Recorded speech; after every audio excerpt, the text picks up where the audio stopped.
மக்களே வணக்கம் மக்களே, எல்லோரும் எப்படி இருக்கிறீங்க? எல்லோரும் நல்லா நினைக்கிறேன். இன்றைக்கி என்ன வீடியோன்னு பார்த்தீங்கன்னா, இன்றைக்கி டெய்லி ரொட்டீன் தான்.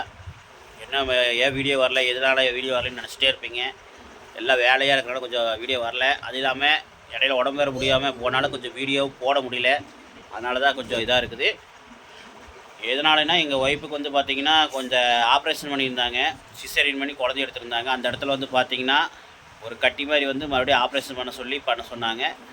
பண்ணியாச்சு. பண்ணி மறுபடியும் பார்த்தீங்கன்னா ஒரு 2-3 மாதங்க கழித்து பார்த்தீங்கன்னா மறுபடியும் வலி எடுக்க சொல்லி பார்த்தா அது என்னமோ மறுபடியும் வந்து கட்டி மாதிரி இருக்குங்கிறாங்க. அப்புறம் அது வந்து ஊசி மூலமாக கரைக்கணும்னு சொல்லி பெரிய ஆஸ்பத்திரியில் சொல்லியிருக்கிறாங்க. கவர்மெண்ட் ஆஸ்பத்திரியில் தான் பார்த்துருக்குறோம். நம்ம கோயம்புத்தூர் ஜிஹெச்சில் தான் போய் பார்த்துட்ருக்குறாங்க. அதனால தான் அவங்க வீடியோ சரியாக போட முடியல. அதெல்லாம் அவங்களும் வேலைக்கு போய்ட்டு தான் இருக்கிறாங்க, வீட்டு வேலைக்கு போய்ட்டுருக்குறாங்க. இதான் ஒரு வீடியோ. அது இல்லாமல் இன்றைக்கி என்ன சமையல் பார்த்தீங்கன்னா, இன்றைக்கி நம்ம வீட்டில் சந்தகம் செய்கிறாங்க. என்ன சந்தகம்னா, தக்காளியெல்லாம் போட்டு கடலப்பருப்பு இதெல்லாம் போட்டு தாளித்து சூப்பராக ஒரு சந்தகை. அது எப்படி இருக்குது எப்படின்னு பாருங்கள். அது சமையல் வீடியோ கிடையாது, சும்மா சிம்பிளாக காட்டுறேன் பாருங்கள். இதான் இன்றைக்கி எங்கள் வீட்டில் நடந்துகிட்ருக்குது. சாப்பிட்ற நைட்டு சாப்பாடு சந்தகை. ஓகே, பார்த்திங்கன்னா குழந்தைய விளையாண்டுருக்காங்க. அதுபோக நம்ம வீட்டில் கொசுவலை ஒன்று ஆர்டர் பண்ணோம். பார்த்திங்களா, மீஷாவில் தான் ஆர்டர் பண்ணோம். தெரியுதா உங்களுக்கு? நீங்களே இந்த மாதிரி ஆர்டர் பண்ணிங்க. இந்த கொசுவலை வந்து பார்த்திங்கன்னா 2 பேர் படுக்கலாம். பெரிய கொசுவலை தான் விரித்து காட்ட முடியல. இது வந்து இந்த டென்ட்டு மாதிரி இருக்கும். அந்த டென்ட்டு மாதிரி போட்டு படுத்துக்கலாம். ரொம்ப கொசு கிடைக்குது ஃப்ரெண்ட்ஸ். அதனால தான் கொசுவலை வாங்கணும். 2 வாங்கியிருக்கிறோம். 2 ஒரு கொசுவலை எங்கள் பாப்பாவுக்கு பையனுக்குமே, இன்னொரு கொசுவலை எனக்கு எங்கள் ஒய்ஃபுக்கு வாங்கியிருக்கிறோம். ஓகே, வாங்க அடுத்தது நம்ம என்ன சமையல்னு பார்க்கலாம். சொன்ன மாதிரி நம்ம வீட்டில் சந்தகம் செய்கிறாங்க. காட்டுறேன் பாருங்கள். பாருங்கள், யார் இந்த பாப்பா நினைக்காதீங்க. இவங்க எங்கள் ஒய்ஃபு. குளிருக்கு சொட்டர் போட்டிருக்காங்க. சரியான பனி. என்ன பண்ணுறீங்க?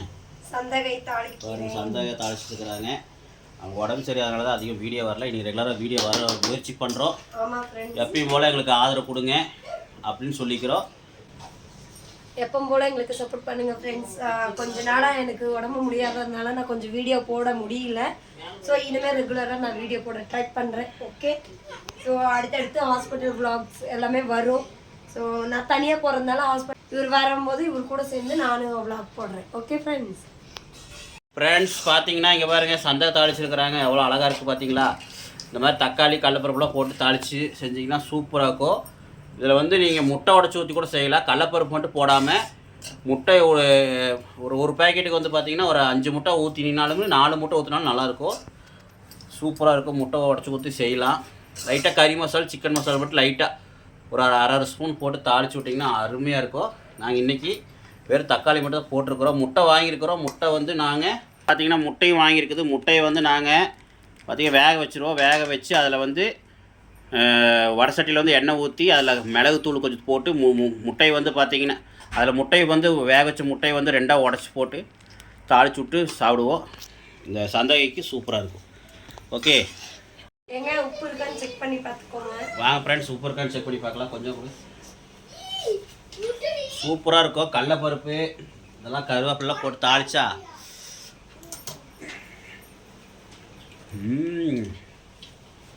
கடலப்பருப்பு தான் டேஸ்ட்டு.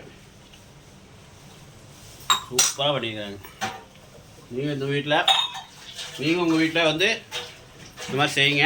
ஏவமி, எத்தனை சந்தகம் போட்டேன்? பேக்கெட் ஒரே பேக்கெட்டுக்கு எத்தனை தக்காளி?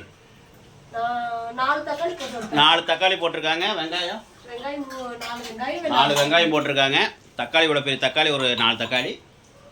பெரிய தக்காளி இதை இவ்வளோ பெரிய தக்காளி ஒரு முட்டை சைஸுக்கு இருக்கும். ஒரு 4 தக்காளி. அதுக்கப்புறம் பார்த்தீங்கன்னா பெரிய வெங்காயம் ஒரு 2 பெரிய வெங்காயம் போட்டு நல்லா தாளித்து முதல்ல வந்து எண்ணெய் ஊற்றி கடுகு போட்டு கடலப்பருப்புலாம் போட்டு தாளிச்சதுக்கப்புறம் கருவேப்பிலை போட்டு தாளிச்சதுக்கப்புறம் வெங்காயம் தக்காளியெல்லாம் போட்டு தாளிச்சிருங்க. அதுக்கப்புறமா சந்தகம் போட்டு வணக்கி எடுத்துருங்க. சூப்பராக இருக்கும். அப்படியே பண்ணிக்கிறாங்க பாருங்கள். அடுத்து டீக்கு ரெடி ஆயிடுச்சு. குளிருக்கு அடிக்கடி டீ குடிக்க வேண்டியதாக இருக்குது. எனக்கு தலைவலிக்குன்னு சொல்லிவிட்டு கொஞ்சம் டீ வைக்க சொன்னேன். இன்றைக்கி இல்லை, லீவ் ஃப்ரெண்ட்ஸ், வேலைக்கு போகல. ஏன்னா இன்றைக்கி கொஞ்சம் டயர்டாக இருக்குன்னு போகல. எத்தனை நாள் தான் நம்மளும் போயிட்டே இருக்க, ஒரு நாள் ரெஸ்ட் வேண்டாமா? அதனால் மதியானம் போயிட்டு வந்துட்டேன். 12 மணிலேருந்து ஒரு 3 மணிக்கு செஞ்சுட்டு வந்துட்டேன். இப்போ சாயந்தரம் ஒரு 7 மணிலேருந்து நைட்டு 10 மணிக்கு எப்போயுமே செய்வேன். இன்றைக்கி நான் போகல. ஓகே ஃப்ரெண்ட்ஸ், வாங்க எல்லாம் டீ குடிக்கலாம். தேடிக்கு ஒரு சின்ன வீடியோ. அதுக்காக நம்ம சேனலுக்கு சப்ஸ்கிரைப் பண்ணுங்கள், லைக் பண்ணுங்கள். இங்கே பாருங்கள் என் குழந்தைங்கள பாருங்கள், கொசுவலை போட்டு ஜம்முன்னு இருக்கிறாங்க. ஓகே ஃப்ரெண்ட்ஸ், இதே மாதிரி நல்ல ஒரு வீடியோவில் சந்திக்கலாம். மறக்காமல் நம்ம சேனலுக்கு சப்ஸ்கிரைப் பண்ணுங்கள், லைக் பண்ணுங்கள். மறக்காமல் நம்ம சேனலுக்கு பெல் பட்டனை தட்டி விட்ருங்க. பாய் மம்மி, பாய் சொல்லு. பாய் சொல்லிடுங்க.